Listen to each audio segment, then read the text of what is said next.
I was originally going to start this discussion on calf training with pointing out some of the myths from the old muscle magazines. Then it occurred to me that maybe my information was a bit outdated. Maybe I should check the internet and some more recent books to see what they're saying now. Well, the same bad information from 35 years or so ago is still out there. Let's put some of those things down now, shall we? First myth, change the foot angle to work the inner, middle, or outer portion of the calf. Now, a quick look at any anatomy book, and I happen to like the Concise Book of Muscles by Chris Jarman, but anyone will do, shows that both heads of the gastroc and the wide attachment of the soleus come together into one tendon. Now maybe if there was a separate tendon for each head of the gastroc, you could angle it to emphasize one head working over the other. But all that muscle pulls on one tendon, so the idea that you can selectively work and develop one head over the other is speculative at best. Now, the act of turning the foot in or out does work muscles in the lower leg other than the gastroc and soleus. So supination and inversion, or pronation and eversion, is done by different combinations of deeper muscles, but there are safer ways of training those muscles. Manual resistance, tubing, balancing on one leg. If you've ever twisted an ankle, okay, you know what happens when you load a significant weight vertically through the foot and then try to turn the foot. The deeper muscles are meant to stabilize the foot and ankle, not support a load.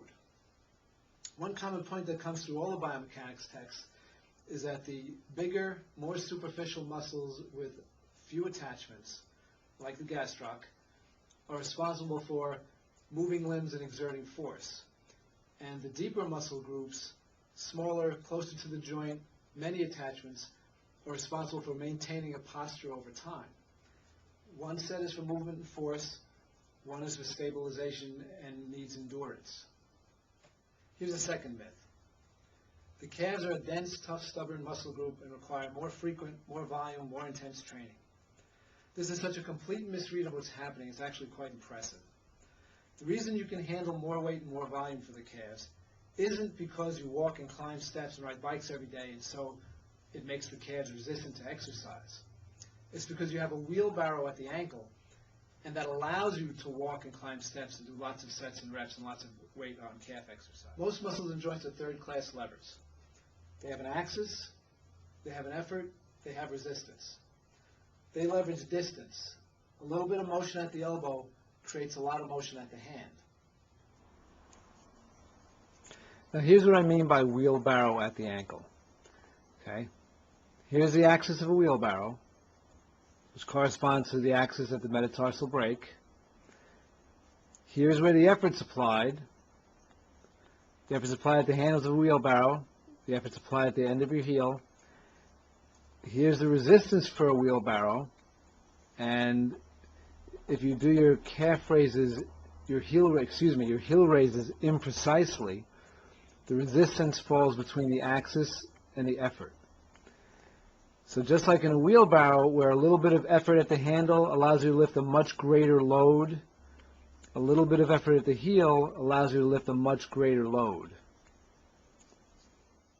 That's the mechanical situation at the ankle. And if we address that in how we do our heel raises, the calves aren't as tough to work as you might think. You may just have bad calves, but at least you won't trash your feet while you're trying to build them. Here's another myth. The soleus can only fully contract when your leg is bent at a 90-degree angle and has more sophisticated subpoint. The seated calf raise puts the gastroc into active insufficiency. Okay, one minor digression. It's not a calf raise, it's a heel raise. The calf contracts, but the heel raises. Back on track. Knee bend has no effect on whether the soleus works or not. Again, back to the anatomy chart, the soleus connects the tibia and fibula to the heel. Okay? So whenever you lift your heel or point your toe or otherwise plantar flex, the soleus is working. Now, if you have a particularly deficient soleus, you might be tempted to try the seated heel raise with a barbell here, but I'm about to explain, it's really not that great of a soleus exercise. And since you can generally handle a lot of weight on it, it's going to put more stress on the foot than it might be worth. The real challenge is in how to train the gastroc. Lock your knees during calf exercises to work the gastroc, and the subpoint from earlier, the seated heel raise puts the gastroc in active insufficiency. Not that simple. Okay, first, active insufficiency is the weakness that happens when the ends of a muscle are too close together or too stretched. With a two-joint muscle like the gastroc, you want the muscle shortened over one joint and stretched over the other, and then vice versa throughout the rep, because that's where it can exert the most force, not stretched over both or shortened over both.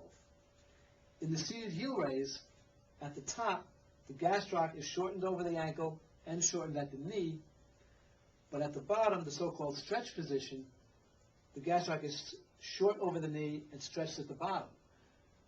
A strong biomechanic position.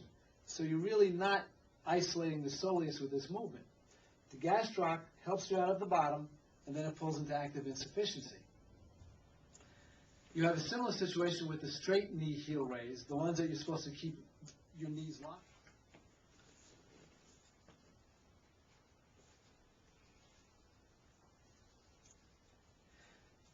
You have a similar situation with a straight knee heel raise, the one you're supposed to keep a locked knee on.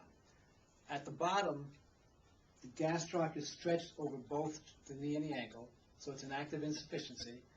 The soleus gets you out of the bottom, and then at the top, the gastroc is shortened at the ankle, stretched at the knee. It's back near favorable length.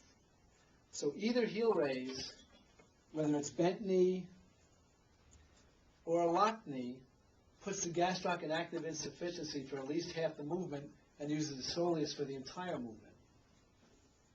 Here's the way to efficiently, congruently work the calves. Use any kind of heel raise or toe press except for the seated bent knee version.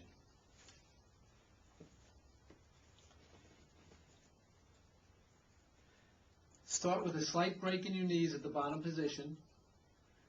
Lean forward so that your weight is over the metatarsal break, the balls of your feet, to avoid the wheelbarrow effect. Angle your heels out, not to emphasize one head over the other, but so that the metatarsal break bends with the block, not across it. Then lift your heels, straighten your knees, don't try to go up on the toes. And then you reverse the action and repeat the action until the cows come home. See calves, when they grow up, they turn into cows. Supposedly, Mike Mentzer said that about Roger Callard's calves in the contest back in the 70s.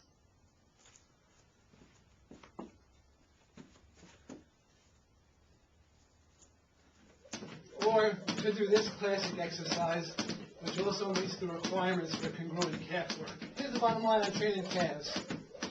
If you have the capacity for muscular calves, anything you do, even the wrong stuff will bring it out. The issue is how much wear and tear you want to bring on your feet and ankles. Whatever you're going to get with that slightly bent knee and the weight on the metatarsal break.